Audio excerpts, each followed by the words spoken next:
Bem-vindos ao Casca de Nós. Eu sou o Fred, autor de honra, e o meu personagem favorito é o Chopper. E hoje trago pra vocês a review do capítulo 1063 de One Piece, Minha Única Família. E devo dizer que o que mais me deixou animado neste capítulo foi a história de Kappa. Essa história está se desenvolvendo de uma forma que eu nunca havia imaginado antes. Porque agora ficamos sabendo que Purin foi raptada pelo Aokiji. Temos ali a Brulé chorando ao ver Cracker, seu irmão, totalmente congelado. Seria essa uma confirmação de que Doflamingo é mais forte que Cracker? Descobrimos que Aokiji estava lá para raptar a Pudding justamente por ela ser membro dos Três Olhos e poder ler os poneglyphs. Muito provavelmente ela vai conseguir despertar esta habilidade. Agora que eu vi que eu estou com o copo errado, vamos consertar isso. Agora sim, vamos lá. Onde é que eu estava? Muito provavelmente ela vai conseguir despertar esta habilidade e teremos uma grande guerra, muito provavelmente já em Laugh Tale. Eu não acho que a guerra vai acontecer antes de Laugh Tale, mas durante Laugh Tale. E eu acho que o Aokiji não está apenas pela Purin, mas eu acho que ele ainda está em Whole Cake e ele não fugiu por enquanto. Eu acho que ele está indo atrás do Road Poneglyph da Big Mom. Então ainda teremos uma continuação dessa história de Kappa, vendo ele pegando os poneglyphs, né, pelo menos a escritura do poneglyph, e eu ainda quero saber como vai ser o encontro dele com a Germa 66. Porque não podemos esquecer que essa história de Kappa é a história do Germa resgatando seus irmãos. O Aokiji está lá apenas como um contratempo e para desenvolver a narrativa do lado do Barba Negra. Para que não fique estranho quando ele surgir ou quando ele já tiver todos os Road Poneglyphs para Laugh Tale. Já o capítulo em si começa com Luffy, Chopper e Bonnie satisfeitos, de barriga cheia, e com Atlas comentando como todos eles comem muito, fazendo soltar aquele arzinho pelo nariz quando o Jinbei responde pra ela que ele já era rechuchudo de início. Mais uma vez mostrando como ele é contido, porque ele muito provavelmente não comeu, ele não se estufou, está ali pra cuidar da tripulação. O paizão dos chapéus de palha. Que homem! E podemos ver mais uma das invenções do Vegapunk, que é o cão reciclador. Ele come lixo e recicla esse lixo, aparentemente. Mostrando que Vegapunk muito provavelmente já tem invenções para resolver a maior parte dos problemas do mundo, mas que o governo mundial não tem interesse, tanto que eles estão enviando a CP0 justamente para eliminar, porque eles não veem mais potencial, não veem mais necessidade do Vegapunk agora que eles conseguiram substituir os Chichibukais. E aí vemos que aparentemente a função de Atlas é ficar brigando com as invenções ou brigando com os hologramas. Ao menos é isso que parece ser. E eu devo dizer que Atlas me lembra muito o Astro Boy e acho que vai ter um arco de personagem parecido com a do Astro Boy, né, de encontrar a sua humanidade ou de puxar a humanidade dos outros. E aí nós temos a clássica mudanças de roupa, porque em cada ilha nós precisamos que os personagens mudem de roupa para se caracterizarem, né, para se infiltrarem na cultura daquela ilha. E devo apontar aqui que o MVP deste capítulo foi o Jinbei, que ele está arrasando nesta camisa havaiana. Como eu amo o Jinbei turista. Mas aí o plot acontece. Nós vemos o Luffy que está observando de longe, né, enquanto come. É impressionante como ele tinha acabado de comer e ele continua comendo. Mas ele demonstra o seu domínio do hack da observação, observando alguns segundos no futuro. E mais uma vez Oda demonstra o seu domínio fashion, mostrando o Kuma policial. Sério, esse capítulo vai vender tantos bonecos, mas tantos bonecos. Isso aqui foi uma mina de ouro de figures do Oda. Vemos o Kuma policial partindo pra ação. Mas é interessante que o Oda colocou uma atenção especial à reação da Bonnie. Dela não tendo palavras, né, e simplesmente estando estática à presença do seu pai. Apesar de sabermos que não é o pai dela, e sim uma réplica, um clone talvez,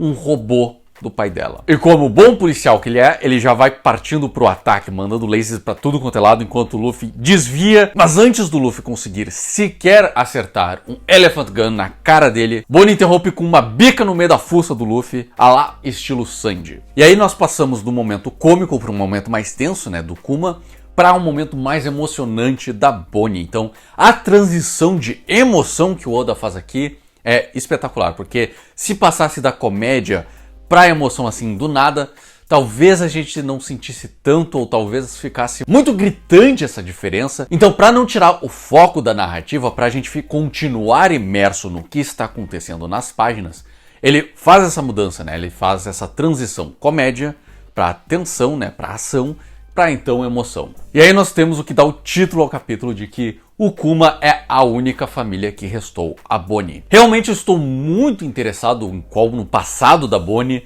do porquê Kuma é chamado do tirano, né? Tem essa alcunha de tirano. Então, momento teoria. Eu acho que o Kuma muito provavelmente foi contra o governo mundial. Talvez o governo mundial queria fazer algo que prejudicasse o povo do reino de Sorbet, se não me engano.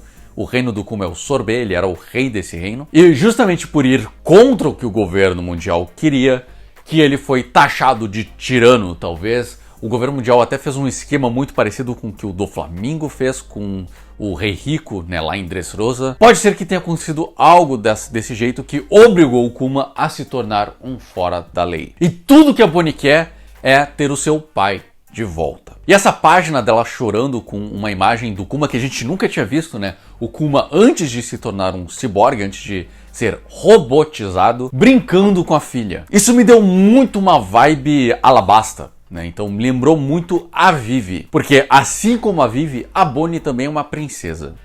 E quando o Oda insere uma princesa, ou um príncipe, ou um regente de algum país, geralmente é sinal de que a história está indo para esse lado. Então, mais um momento teoria aqui. Eu estou cada vez mais acreditando que a próxima ilha, a ilha que está por vir depois de Egghead, não vai ser Elbaf. Tudo indica que vamos seguir para a saga da Bonnie, né? Para a saga de restaurar o Kuma. Nós temos o Kuma Serafim indo para Egghead. Nós temos a própria Bonnie que tem esse desejo de fazer o pai a retornar a ser quem ele era. Então, se a gente for para Elbaf, que eu acho que a gente vai, eu não tenho certeza de que vai ser o próximo.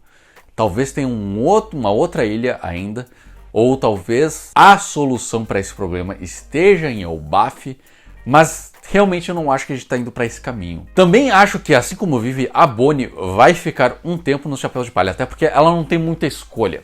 Afinal, a tripulação dela foi morta, pelo que a gente entendeu. O navio dela foi afundado por Vegapunk. Então ela não tem escolha a não ser ir junto com os Chapéus de Palha a partir daqui. A não ser que Vegapunk se junte aos Chapéu de Palha também por um momento, né? Por esse momento. Esse arco também tá me dando uma vibe Punk Hazard 2.0, no sentido de que nós temos esse cientista, nós temos essa princesa, assim como Momonosuke, né? Que era um príncipe, estava em Punk Hazard.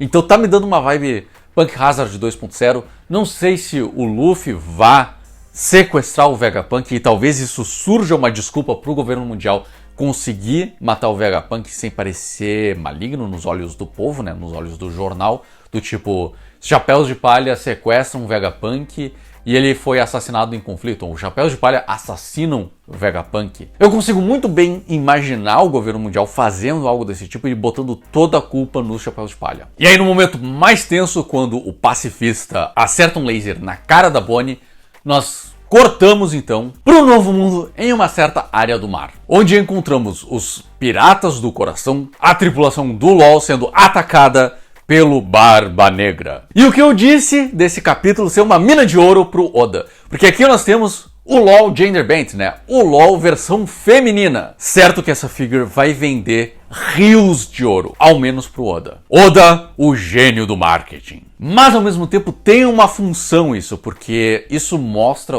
principalmente os poderes de um dos tripulantes do Barba Negra, que é o poder de criar doenças. No caso, essa foi uma doença que troca o sexo da pessoa. O que foi bem estranho, na verdade, porque quando eu vi esse poder, eu achei que eles já tinham talvez invadido os revolucionários e roubado a fruta do Ivankov, já que ele consegue fazer a mesma coisa com hormônios. Mas não, aparentemente essa é um poder de fruta que o do médico do Barba Negra conseguiu fazer. E tem uma segunda função de mostrar que o hack consegue inibir os poderes de fruta. Magalhães não aparenta ser mais tão assustador. E é muito louco os poderes de cada um dos membros do Barba Negra, né? Dos capitães, pelo menos, dos principais. Nós temos a fruta da doença, a fruta do teleporte, a fruta do poder, né? Do músculo, aparentemente, ou do poder. E uma zoa mítica desperdiçada no cavalo, né? Então o cavalo comeu a fruta mítica do Pegasus, o que lembra bastante Skypiea, porque Skypiea nós já tínhamos essa brincadeira que foi um pássaro que comeu a fruta do cavalo. Então totalmente desperdiçado, porém faz sentido, porque se a gente for pensar em quem vai lutar com quem, o Chopper iria lutar com o médico que causa doenças e o cavalo que tem uma zoa. O Chopper sendo a rena que comeu a fruta do humano. Então faz sentido, mas ao mesmo tempo eu penso que foi uma pena de não vermos essa fruta em outra pessoa ou numa outra raça talvez. Mas poderoso igual. E aí nós temos a tripulação do LoL no X1 contra esses capitães, onde podemos ver claramente nesse meme cada um dos membros dos Piratas do Coração lutando contra os Piratas do Barba Negra. E esse último olhar do LoL, esse último desafio, me fez sentir que eles não vão resolver isso na força. Eles não vão resolver isso com luta. Porque tá clara a situação. É claro que o LoL não vai conseguir escapar do Barba Negra, que ele vai ser derrotado pelo Barba Negra. Não consigo imaginar o LoL ganhando, inclusive. E o LoL sendo um cara muito inteligente, eu acredito que o LoL irá desafiar Barba Negra e sua tripulação para um Dave Backfight. Ao menos esse seria o momento perfeito para lembrar ao leitor de que isso existe, né? Dave Backfight aconteceu. Ele é canônico. Mas já estou me adiantando. Pode ser que não aconteça isso. Pode ser que o LoL acabe perdendo sim, ele perca a fruta dele. Isso pode muito bem acontecer. Eu duvido muito, pessoalmente duvido que isso aconteça. Mas pode acontecer, né? Veremos no próximo capítulo. Mas aqui também me deixou um pouco confuso, porque até pouco tempo atrás, o Barba Negra estava até com outros personagens em Amazon Lily. Não estava? O que aconteceu? Ele não estava em Amazon Lily? E aí entra aquela teoria. Será que existem dois Barba Negras? Será que ele consegue estar em dois lugares ao mesmo tempo? Ou Amazon Lily aconteceu num certo flashback e aí, tipo, teve tempo para isso acontecer, para ele voltar para Hachimitsu, né, trocar os seus capitães, as pessoas que iam acompanhar ele, e então perseguir o LoL que tinha acabado de sair de Wano. Sinceramente, eu fiquei bem confuso com a aparição do Barba Negra nesse capítulo. Não faz muito sentido lógico. E o Oda é um cara que cuida muito a linha temporal, é um cara que gosta de cuidar muito onde cada personagem está e os acontecimentos fora do ciclo principal, né, do ciclo dos nossos protagonistas. E também mostra que ele não estava especificamente querendo encontrar com o LoL, ele estava esperando qualquer um, pode ter sido o Luffy, o Kid ou o LoL. Aconteceu de ser o LoL. E o Barba Negra é um cara que confia muito no destino, né? E eu acho que tem muito disso carregado aqui, né? De que foi o destino do LoL acabar pechando com o Barba Negra. Até porque, se me lembro bem, a decisão de onde cada um dos três iria foi deixada pela sorte. O LoL foi até o primeiro a decidir de que ele iria ir para a ilha mais à esquerda, pois era o mais perto, né, o mais próximo de Wano, se achando muito esperto. Acabou aqui, ó. Então ele achou que ia para o caminho mais rápido, mas acabou sendo o caminho mais perigoso de todos. Mas você pode evitar o erro do LoL se inscrevendo aqui no canal, assim você não perde nenhum vídeo, nenhuma review de One Piece. Se puder deixar o like, comentar o que você achou desse capítulo, eu agradeço do coração, isso ajuda muito o canal a crescer. E se você quer ajudar diretamente o canal, você pode se tornar um apoiador, onde você ganha algumas recompensas. Então clica no link da descrição para descobrir quais são essas recompensas. E leia os meus quadrinhos Honra e Akarasu. Eu vou continuar fazendo os capítulos de Akarasu assim que eu terminar o segundo e o terceiro capítulo de Honra. O segundo já está na fase de pós-produção, já estou colocando as falas.